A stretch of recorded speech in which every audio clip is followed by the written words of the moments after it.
Yeah, that was last week, right? And it's full of examples and stuff, so we don't have to go through that. We can learn from the past of others. So for 1 Corinthians, everybody that had gone through this had gone through these same miracles that God had done.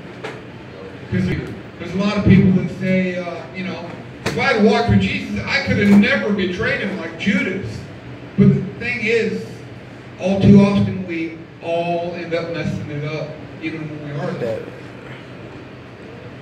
And so he's saying they all pass through the same sea when Jesus parted the waters. They were all baptized in Moses in the cloud in the sea.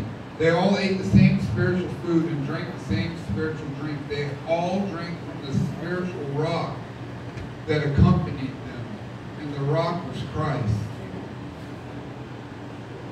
By the way, God parted those waters through Moses. Correct myself for a second.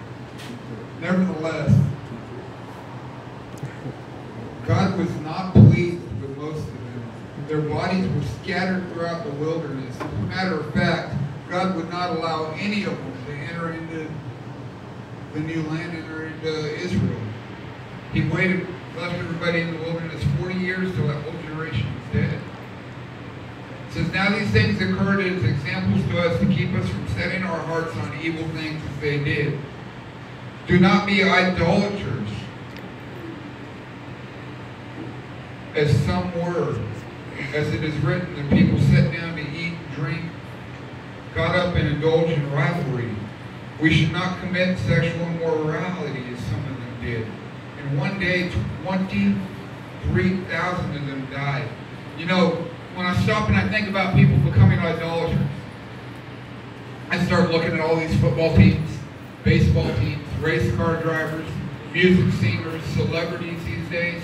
Some people worship them, you know. It's sad. Matter of fact, even in the wrestling entertainment industry, there was a wrestler for a long time. People would hold up signs and say, this guy is God. Some of them claim to be gods, you know. And it's sad because if you're following people that close, they're going to fail you every time. We need to be following God. And it's talking about sexual immorality. You know, that's a huge problem in our society today. It says that 85% of people in the church are stuck in pornography. It says, I was listening to Billy Graham the other day from 1983, and he said they had done a study. And this is 1983, you think things were a little cleaner then. They'd done a study and said 50% of women in America had admitted to committing adultery. 50%. We live in a sexual-driven culture, and it's destroying us. He went on to talk a little bit, because at that point, herpes simplex 2 was new. He said that we thought we had all the sexual diseases licked with penicillin, and then now we got these herpes simplex 2, and he said he figured by like the 90s that most of America would have it. And then they said, and then there's this new disease they didn't know nothing about called AIDS. Looking back now, what's that? You know?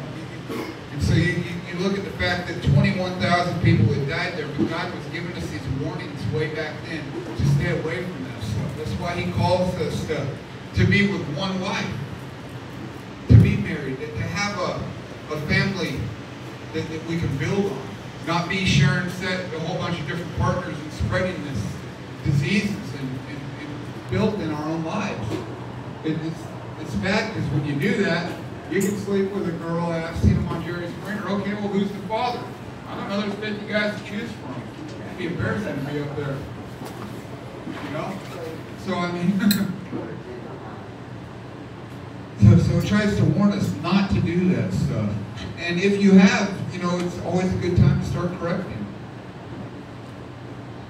It says we should not test Christ as some of them did and were killed by snakes. And do not grumble as some of them did and were killed by a destroying angel. You know, grumbling, that's complaining, you know, not being grateful for what God had done. Matter of fact, I remember one of their grumbles. And man, you know, we have to work for our food in this modern day. We have to work for our food, for our water, for our drinks. It don't just get given to us most of the time. And they were getting fed. They were getting fed manna from heaven. Every day while they're out in that desert, God provided for them.